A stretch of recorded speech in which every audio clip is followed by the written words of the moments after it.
Saran Degansari, Gresik, Jawa Timur. Kobaran api disertai suara ledakan menimbulkan asap hitam tebal di angkasa hingga membuat panik warga di lokasi. Hembusan angin membuat api dengan cepat meluas dan sulit dipadamkan.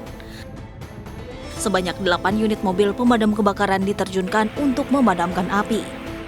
Kebakaran terjadi pada pukul 5 Selasa subuh. Tiba-tiba api membesar hingga membuat panik warga sekitar. Satu unit, jadi berjumlah 7 unit mobil pemadam dan unit lain. Yang terbakar itu di samping bahannya itu yang kayu dan valet itu bangunannya, serta juga 1 unit mobil truk yang perusahaan truk. Diduga kebakaran terjadi akibat korsleting listrik dan masih diselidiki oleh Polres Gresik. Meski tidak ada korban jiwa, namun kerugian ditaksir mencapai puluhan juta rupiah. Dari Gresik, Jawa Timur, Agus Ismanto, iNews melaporkan.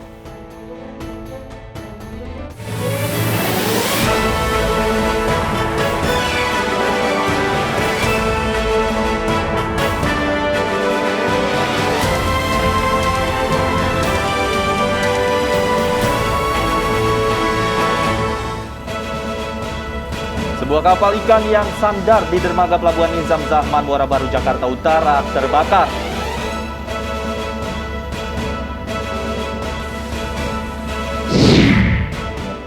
Kuasa hukum keluarga Brigadir J diperiksa Barreskrim Polri setelah melaporkan dugaan pembunuhan berencana.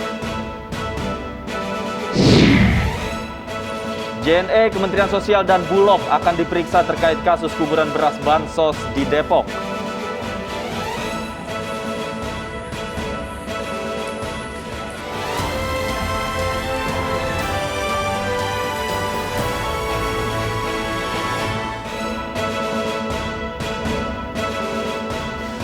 Selamat sore pemirsa, demikian tadi berita pilihan iNews Sore. Bersama saya, Stefani Patricia. Dan saya, Davi Pratama. Pemirsa, kita awali iNews Sore dengan informasi sebuah kapal ikan yang sandar di dermaga Pelabuhan Nizam Zahman, Muara Baru, Penjaringan, Jakarta Utara terbakar. Belum diketahui pasti penyebab kebakaran karena diduga titik api berasal dari dalam lambung kapal.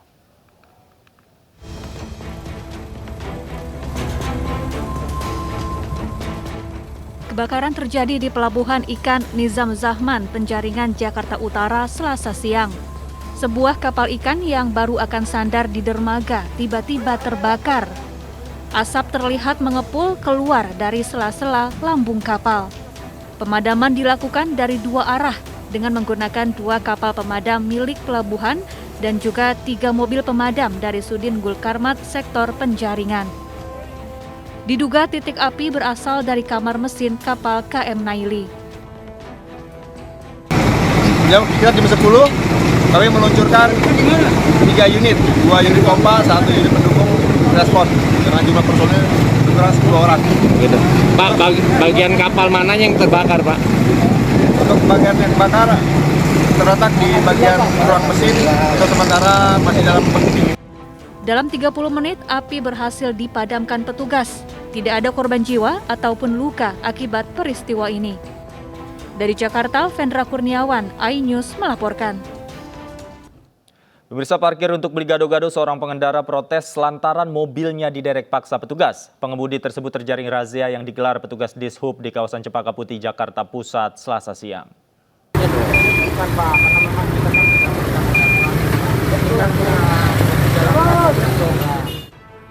Pemilik kendaraan ini tak terima saat mobilnya hendak diderek paksa petugas suku dinas perhubungan di Jalan Cempaka Putih Raya, Jakarta Pusat, Selasa pagi. Pria ini berdalih hanya parkir sebentar di bahu jalan untuk membeli gado-gado. Protes yang dilayangkan pengemudi ini pun berujung pada adu mulut dengan petugas. Pengemudi ini bahkan meminta petugas untuk mengantarkannya pulang agar bisa memberikan gado-gado yang dibelinya untuk orang tuanya yang telah lanjut usia. Sayangnya protes pengemudi ini sia-sia. Petugas tetap menderek paksa kendaraannya untuk dibawa ke kantor Sudin Perhubungan. Makanan artinya kan jalur kuning itu kan untuk berjalan orang tunanetra, Pak. Harusnya dari awal dia walaupun dia beli makan nggak boleh masuk gitu. Di posisi pengendara ini masih dalam mobil gimana, Bang? Enggak, orang sudah keluar Bang, bukan ada di dalam mobil. Sementara di Jalan Percetakan Negara, petugas juga menderek paksa 2 mobil yang parkir di atas trotoar dan bahu jalan. 3 mobil yang terjaring razia kemudian dibawa ke kantor Sudin Perhubungan untuk diproses dengan sanksi tilang maksimal sebesar Rp500.000. Dari Jakarta, Rani Sanjaya, iNews melaporkan. Bareskrim Polri akan periksa kuasa hukum keluarga Brigadir Yosua terkait laporan dugaan pembunuhan berencana. Kuasa hukum keluarga Brigadir Nofriansyah Yosua Huta Barat alias Brigadir J diperiksa Bareskrim Polri hari ini terkait laporan dugaan pembunuhan berencana Brigadir J. Kuasa hukum Brigadir J diperiksa sebagai pelapor. Sebelumnya tim pengacara melaporkan dugaan pembunuhan berencana, pembunuhan penganiayaan menyebabkan kematian, pencurian dan peretasan. Namun pencurian dan peretasan tidak dimasukkan dalam laporan polisi karena harus dilengkapi dengan foto dan ponsel yang diretas untuk diserahkan.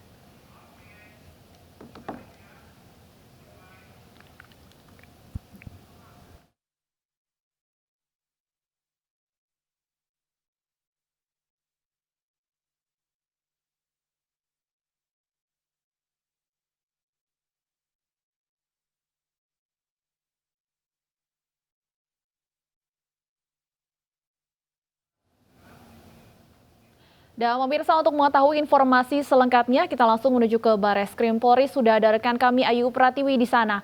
Ayu, apakah pelapor dalam hal ini merupakan kuasa hukum Brigadir J sudah datang untuk pemeriksaan?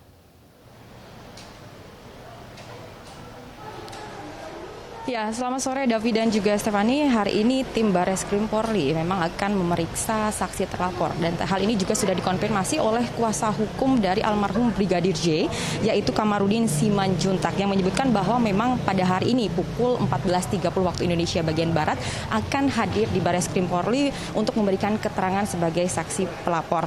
Namun hingga saat ini kami memantau pihak dari kuasa hukum Brigadir J hingga saat ini belum tampak hadir di Bareskrim Polri, dan rencananya pemeriksaan pada hari ini adalah pemeriksaan atas dugaan yang menyebutkan bahwa ini merupakan pembunuhan berencana, dan dari pihak kuasa hukum Brigadir J akan membawa seluruh bukti yang didapatkan, termasuk salah satunya adalah bukti yang menyebutkan bahwa hasil otopsi dari Brigadir J organ otaknya berpindah ke bagian perut. Kembali ke studio.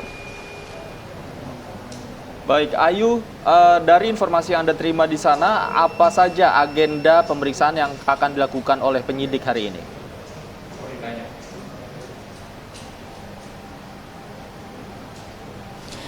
Iya, baik David dan juga pemirsa, rencananya memang oleh tim penyidik hari ini pemeriksaan akan lebih ke barang bukti yang didapatkan oleh tim kuasa hukum, dan seperti yang saya katakan, tim kuasa hukum juga sudah menyiapkan berbagai bukti, dan salah satunya bukti yang menyebutkan bahwa kemarin seperti yang kita ketahui bersama bahwa sempat ramai diperbincangkan bahwa ada statement dari kuasa hukum yang menyebutkan hasil otopsi sudah diketahui dan salah satunya merupakan organ dari Brigadir J berpindah ke perut, dan hari ini bukti tersebut yang akan dibawa ke Bareskrim Polri, dan nantinya dari tim penyidik akan melakukan pemeriksaan lebih mendalam terkait bukti-bukti yang dibawa oleh tim kuasa hukum tersebut, Davi. Ya, Ayu, selain kuasa hukum keluarga Brigadir J, apakah Bareskrim juga mengagendakan pemeriksaan terhadap saksi lainnya hari ini?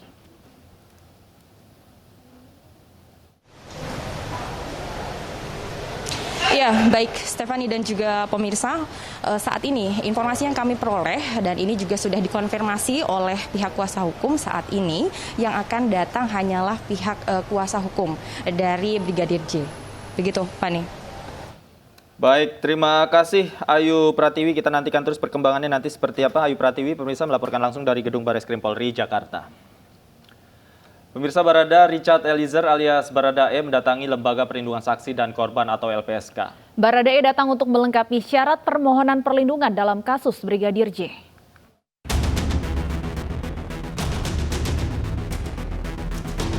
Barada Richard Eliezer alias Baradae hari ini kembali mendatangi Lembaga Perlindungan Saksi dan Korban atau LPSK di Jakarta. Ia datang dengan didampingi kuasa hukumnya. Kedatangan Baradae untuk melakukan asesmen atau penilaian psikologis yang kedua untuk permohonan perlindungan sebagai saksi dalam kasus kematian Brigadir Joshua. Kuasa hukum Baradae, Andreas Nahot Silitonga, menyebut permohonan perlindungan Baradae ke LPSK sebagai langkah pencegahan jika terjadi sesuatu hal yang tak diinginkan di kemudian hari. Tadi dari jam 10 ya, dari jam 10 ini baru selesai. Ya kalau sekarang sih tinggal menunggu yang dari laporan dari profesional tenaga ahli itu. Ya mungkin nanti dalam waktu 2-3 minggu kita bisa melihat hasilnya seperti apa. Diketahui Baradae merupakan terduga pelaku baku tembak dengan Brigadir J di rumah dinas Irjen Verdi Sambo di Kompleks Polri Duren 3, Jakarta. Kuasa hukum menyebut baku tembak yang dilakukan Baradae merupakan bentuk perlindungan terhadap istri Kadif Propam nonaktif Irjen Sambo yang diduga mengalami pelecehan oleh Brigadir J. Tim Liputan iNews melaporkan. Sementara itu, tim advokat penegakan hukum dan keadilan atau Tampak beraudiensi dengan Kompolnas terkait kasus tewasnya Brigadir Yosua. Tampak menyayangkan proses pengungkapan kasus yang terkesan lambat. Koordinator tim advokat penegakan hukum dan keadilan atau Tampak meminta Kompolnas mengawal ketat kinerja kepolisian dalam mengungkap kematian Brigadir Yosua. Tampak menyinggung belum adanya penetapan tersangka dan pengungkapan motif dalam kasus ini. Kepada Tampak, Kompolnas berjanji akan mengawasi kasus ini dengan maksimal. Pertama, kami menyampaikan kepada Kompolnas mengapa perkara ini sampai sekarang, perkara pembunuhan terhadap Yosua Huta Barat ini sudah berlangsung 3 minggu. Tapi sampai sekarang belum diselesaikan, belum dituntaskan penyelidikan dan penyidikan. Sehingga ini menjadi pertanyaan daripada publik, pertanyaan daripada masyarakat, mengapa peristiwa yang sudah berlangsung begitu lama sampai sekarang belum terungkap siapa pelakunya dan motifnya apa. Pasca penggerebekan 4 ekor anjing dievakuasi dari rumah jagal di kawasan Lakar Santri, Surabaya. iNews Sore akan kembali dengan informasi selengkapnya sesaat lagi.